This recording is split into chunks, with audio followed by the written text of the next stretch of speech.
Tenderhearted, the podcast for those of us who struggle with being extra sensitive in a less than sensitive world. This is your host, Amy Kelso. I'm a writer, speaker, teacher, and advocate for anyone who is tenderhearted or cares about someone who is. Hello and welcome to Tenderhearted. I am your host, Amy Kelso. Today what I want to do is talk a little bit about tender hearts who may or may not be also autistic or on the autism spectrum. Now, when I first started thinking about, when I kind of first came up with the term tender heart, it was 10 years ago or so.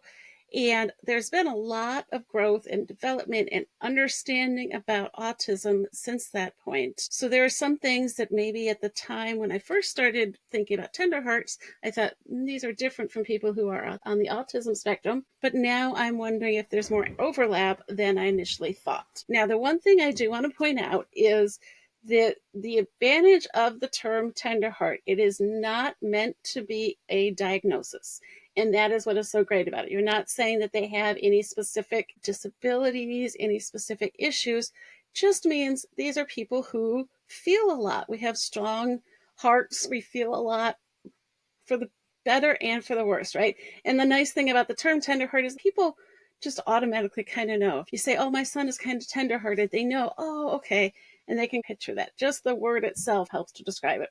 But it is not meant to be a specific diagnosis. And that is the wonderful thing about it. This is a nice umbrella for anyone that you know who's got strong emotions, perhaps stronger than normal people, and often have some struggles because of that. With that said, I have been learning a lot in the past 10 years about people on the autism spectrum. I suspect the more I learn, the more I think that perhaps I am on that spectrum as well as my children. And so I think there may be some overlap. And so I just kind of wanted to address that and perhaps how people who are tender hearts, if they do have autism, how that is maybe often overlooked.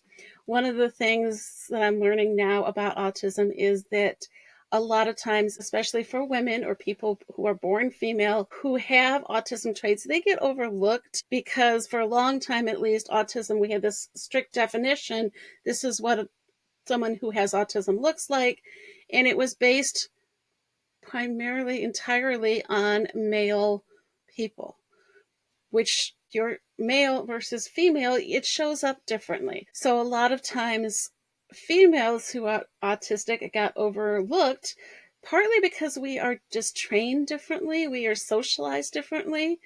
A male who is autistic might blurt out things that are inappropriate and never be corrected on that or never understand why, whereas perhaps a young girl who says inappropriate things gets scolded and trained not to do that, and they learn to say just not to say anything. There's difference in how we treat young boys versus young girls, and so sometimes the things that come across might not seem like autism, but it may just be because the training that the child went through is different.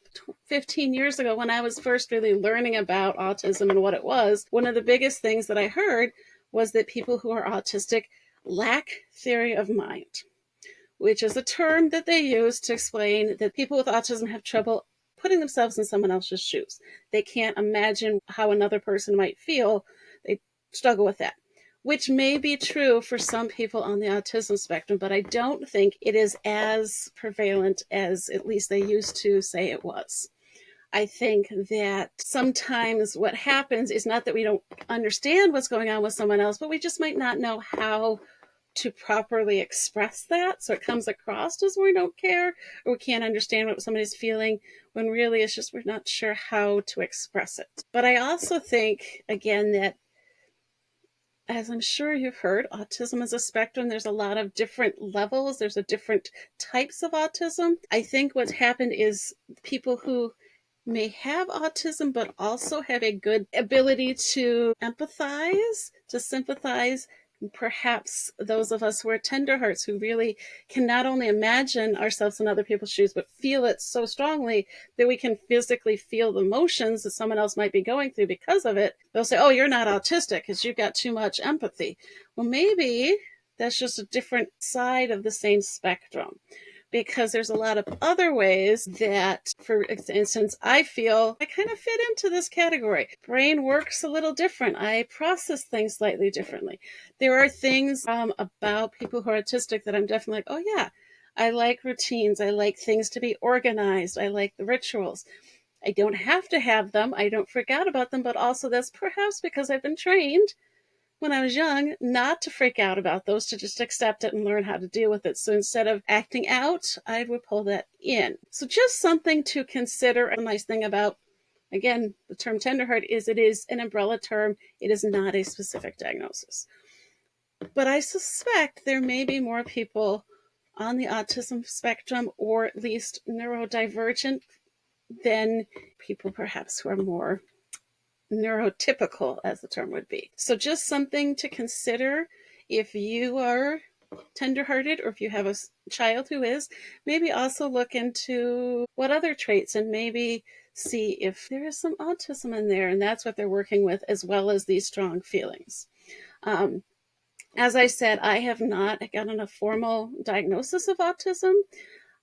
I suspect that I am, based on a lot of things that I've heard and read and looked at. A lot of things like, oh yeah, that really hits home. So does that.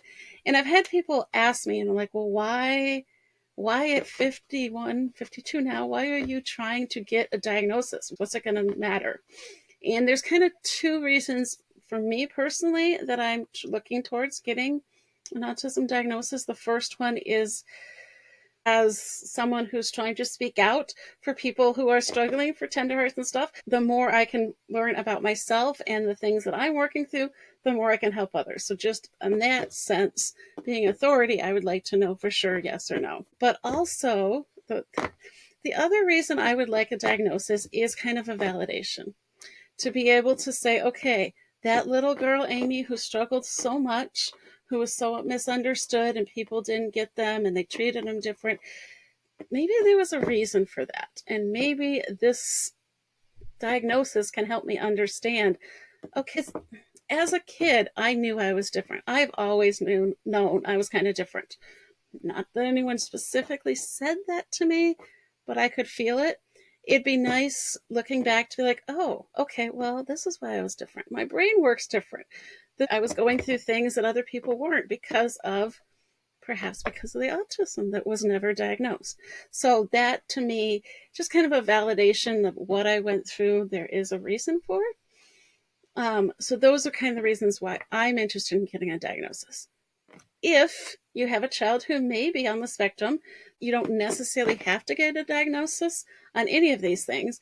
But even if you don't get a diagnosis, the more you know about autism and what's really going on, perhaps it can help you to work with your child. Some of the things are just true for us highly sensitive people, right?